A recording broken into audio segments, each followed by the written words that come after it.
Sekarang giliran ya, pemaparan visi dan misi Prabowo Subianto dan juga Gibran Raka Buming Raka yang akan disampaikan oleh Dewan Pakar TKN Prabowo Gibran Rajat Wibowo dan juga ada Wakil Ketua TKN Prabowo Gibran Edi Suparno. Selamat malam Mas Edi dan juga Mas Derajat. Tidak ikut ramai-ramai mau nonton Coldplay, tapi malah ada di sini gitu ya. Iya, Siap-siap. Harusnya. Tapi demi CNBC Indonesia. Terima kasih loh Mas ya. Kita sama-sama mau dengar di sini seperti apa sih visi dan misi ekonomi Prabowo Gibran. Monggo silakan Mas Derajat dan juga Mas Edi. Slide-nya sudah ada. Yang akan saya sampaikan ini adalah pandangan strategis dari Pak Prabowo Subianto. Tentu jadi copyright-nya ada di beliau ya, intellectual property rights-nya ada di beliau. Tentu beliau mempelajari dari apa yang dilakukan Pak Jokowi, berdiskusi dengan Presiden, dan kemudian setelah berdiskusi dengan Cawapres, dan kemudian dengan tim ya, termasuk Mas Edi, saya semuanya, akhirnya dirumuskan dalam visi misi Prabowo Gibran. Nah, kita berangkat dari apa yang sudah dicapai oleh Presiden selama ini, pemerintahan selama ini, kemudian juga kita melihat tantangan apa yang dihadapi. Jadi Pak Prabowo melihat tantangan pertama itu perubahan iklim. Jadi teman-teman lingkungan yang mungkin pernah mengatakan bahwa ini visi misi para capres kurang melihat isu lingkungan, enggak. Kita justru perubahan iklim itu menjadi tantangan strategis yang ditaruh paling depan oleh Pak Prabowo dan juga oleh Mas Gibran dan tim. Kemudian juga kita wujudkan dalam bentuk kelestarian dan sebagainya, nanti akan dilanjutkan soal energi oleh Pak Edi ya, mengenai transisi energi. Kemudian konflik geopolitik sudah pernah beliau sampaikan juga, potensi konflik geopolitik bersenjata. Itu di Taiwan, di Laut Cina Selatan, ya, di utara dari Natuna. Terbatasnya waktu demografi. Jadi mungkin yang banyak belum disadari oleh sebagian besar masyarakat itu adalah kita hanya punya waktu sekitar 13 tahun untuk memanfaatkan bonus demografi kita. Kalau enggak, kita nanti keburu tua sebelum kita sempat kaya. Nah, ini harus kita percepat ya, karena itu tadi visi misi yang kami punya itu adalah untuk mencapai Indonesia emas pada tahun 2045. Jadi kita harus manfaatkan betul. Perlambatan ekonomi global saya rasa sudah sering dibahas ya. Disrupsi kecerdasan buatan. Jadi kita bukan hanya menghadapi disrupsi dari digital, tapi juga artificial intelligence. Ancaman pandemi baru. Para ahli medis maupun biologi itu melihat bahwa risiko munculnya pandemi baru itu sangat patut diwaspadai. Karena itu Pak Prabowo dan Mas Gibran dan tim kemudian akhirnya mewujudkan beberapa program-program untuk mempersiapkan menghadapi tantangan strategis dan meningkatnya populasi global dan Indonesia. Silakan dilanjutkan. Baik, saya mungkin melanjutkan. Belum ini. Nah, oke. Nah, arahnya adalah dengan ekonomi Pancasila ya. Jadi sudah disampaikan juga. Jadi yang kita pakai adalah ekonomi Pancasila. Itu oleh Pak Prabowo disebut mixed economy, the third way, the middle way. Kita lanjutkan dengan slide berikutnya. Intinya pemerintah perlu hadir untuk mengoreksi berbagai kegagalan pasar. Itu kemudian dirumuskan dalam 8 misi Astacita. Yang mungkin orang belum banyak mendiskusikan adalah kami secara fokus ingin memperkuat peranan koperasi. Ya, jadi mengembangkan agromaritim industri di sentra produksi melalui peran aktif koperasi. Jadi ini masuk di dalam misi kita, membangun desa, memperkokoh ideologi. Nah, kemudian juga kami secara fokus melihat generasi milenial dan generasi Z. Ya, fokus di dalam misi kita, penguatan peranan pemuda sehingga nanti diwujudkan dalam bentuk perumahan, kredit untuk milenial dan sebagainya. Memperkuat reformasi hukum. Kemudian di sini juga ada kemandirian bangsa melalui swasembada pangan, energi air, ekonomi syariah, ekonomi digital, ekonomi hijau, dan ekonomi biru. Dan kemudian juga kami secara khusus, ya, Pak Prabowo secara khusus mengatakan bahwa kita akan lanjutkan hilirisasi yang sudah dilakukan oleh Presiden, termasuk pengembangan industri yang berbasis sumber daya alam, meningkatkan nilai tambah dalam negeri. Dan kemudian juga toleransi. Kita lanjutkan ke slide berikutnya. Dijabarkan dari... Nah, yang tidak dipunyai oleh tim lain, ya, tidak dipunyai oleh capres lain, dan ini betul-betul ide dari Pak Prabowo, ya. Kita menginginkan ada 8 program hasil terbaik cepat, yang betul-betul bisa cepat. Nah, di beberapa kesempatan saya ditanya bagaimana mewujudkan target Prabowo Gibran 6-7%. Ini salah satunya. Karena ini akan menggelontorkan dana yang sangat besar kepada ekonomi domestik. Contohnya adalah memberi makan siang dan susu gratis yang sudah sering kita sampaikan. Ini ada 82,9 juta anak sekolah itu yang akan diberi. Jadi bisa kita bayangkan untuk memberikan susu gratis kepada sekian puluh juta anak SD, itu kita memerlukan suplai susu yang besar sekali. Berapa banyak peternak sapi yang harus kita berdayakan, sentra-sentra produksi susu, kemudian juga koperasi-koperasi. Jadi ini akan memutar ekonomi secara cepat.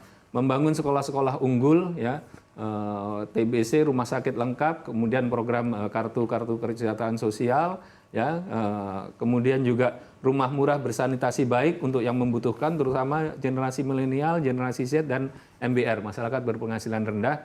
Kita juga meningkatkan produktivitas lahan dengan lumbung pangan desa, kemudian ini yang tidak dimiliki di tempat lain, itu kami ingin menggenjot penerimaan negara melalui pembentukan Badan Penerimaan Negara dengan target penerimaan negara 23% dari PDB. Kita lanjutkan. Saya cepat saja slide berikutnya. Ini contohnya, ya, makan siang gratis 82,9 juta. Kita lanjutkan. Peningkatan penerimaan negara. Jadi sekarang kita ini posisinya baru sekitar 12% posisi kita. Nah, kami ingin menggenjot untuk sampai ke 23%. Dan itu bukan sesuatu yang bukan sesuatu yang mustahil, karena banyak sumber-sumber penerimaan yang masih bisa kita gali, ya. Negara lain sudah jauh lebih tinggi. Kamboja saja yang di belakang kita 18%, Thailand, Malaysia, ya, Vietnam 18%. Nah, jadi ini bukan sesuatu yang mustahil untuk dicapai. Kita lanjutkan. Terakhir kayaknya ini, ya, slide terakhir, ya. Nah, ini kami juga ingin menggenjot pembangunan perumahan, ya, itu untuk memutar ekonomi domestik, ya. Jadi kita punya backlog kepemilikan rumah itu sampai 12,7 juta. Nah, ini kita harapkan angka-angkanya di sini berapa rumah yang akan kita bangun, baik kita bangun maupun kita renovasi. Jadi kita memperluas cakupan rumah murah dan bantuan renovasi murah untuk seluruh masyarakat desa. Saya rasa sudah, mungkin kita lanjutkan mungkin, atau masih ada? Ya, ini kemudian diwujudkan dalam 7 program prioritas, ya. Sebagian sudah saya sampaikan tadi, jadi tidak perlu saya ulang. Mungkin ada yang masih belum di sini. Swasembada pangan, energi, dan air, ya. Itu kita masih ingat ketika beberapa tahun lalu kita mencapai swasembada, itu betul-betul perlu integrasi dari saprotan sampai integrasi ke pasca panen, integrasi ke pemasaran, dan sebagainya. Saya rasa bisa dilanjutkan, Mas Edi, silakan. Oh, ada IKN juga, kita akan melanjutkan pembangunan IKN. Ya, terima kasih. Oke, di note yang sudah dicatat begitu, ya, dan tadi juga sudah dijelaskan oleh Pak Derajat gitu, ya. Next kita ke Mas Edi, ini sambil kita persiapkan apa sebenarnya yang ingin disampaikan juga nih terkait mengenai visi dan misi ekonomi Prabowo Gibran. Silakan Mas Edi, sambil disiapkan juga slide-nya oleh tim kita, Mas Edi bisa mulai. Silakan. Baik, saya akan memberikan penguatan terhadap apa yang disampaikan oleh Mas Derajat tadi, termasuk juga detail-detailnya. Pertama, salah satu prioritas kita adalah lapangan kerja. Saat ini lapangan kerja kita boleh dikatakan masih didominasi oleh lapangan kerja yang sifatnya informal. 60% pekerja Indonesia yang 147 juta itu bekerja di sektor informal. 40% baru di sektor formal. Kenapa? Karena masalahnya adalah penyerapannya itu rendah dari sektor industri. Industri hanya menyerap sekitar 14% dari total tenaga kerja yang sekarang ada. Nah, sementara kontribusi industri terhadap PDB itu sangat rendah, 18%. Idealnya itu seharusnya antara 28 sampai dengan 30%. Nah, di dalam hal ini, ya, kita sekarang menghendaki adanya satu perlunya ada skilling, reskilling dan upskilling daripada tenaga kerja kita, dan harus ada penguatan apa di sektor industri. Jadi industrinya harus dibangun. Kenapa industri harus dibangun? Karena tadi disampaikan Mas Derajat, hilirisasi industri merupakan salah satu prioritas melanjutkan programnya Pak Jokowi yang akan di-highlight oleh Pak Prabowo dan Mas Gibran. Tetapi yang paling penting adalah industri itu adalah penyerap tenaga kerja terbaik, yang terdidik dan terampil. Nah, dari situ dan itu adalah sektor formal, sehingga itu harus kita kuatkan. Bagaimana cara menguatkan sektor industrinya?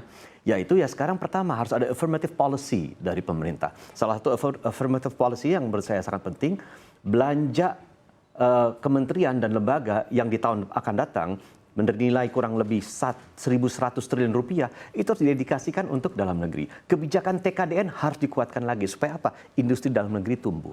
Kita hanya punya industri yang saat ini sifatnya baru industri smelter yang tahap pertama, industri kedua dan ketiga, mid industries, apalagi end industriesnya, itu masih belum ada. Inilah harus diciptakan untuk meningkatkan lapangan kerja yang berkualitas dan formal sifatnya.